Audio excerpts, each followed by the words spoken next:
Nama Felicia Tisu, mantan pacar Kaisang Pangarep, kembali jadi sorotan. Pasalnya beberapa waktu terakhir masyarakat heboh membahas tentang kebahagiaan pernikahan Kaisang Pangarep dan Erina Gudono.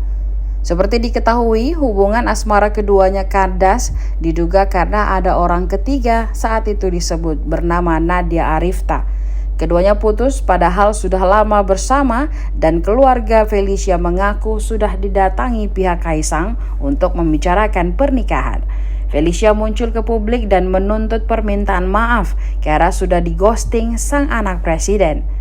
Kata Felicia kala itu, Kaisang pergi begitu saja tanpa ada penjelasan. Beberapa tahun berlalu, kehidupan Felicia Tisu kini berubah 180 derajat.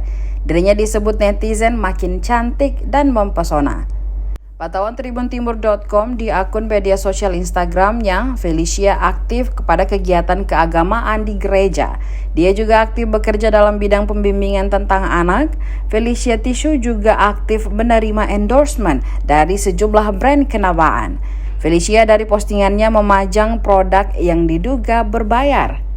Tidak lupa Felicia Tisu terlihat sering bersantai di kafe hingga liburan ke luar negeri.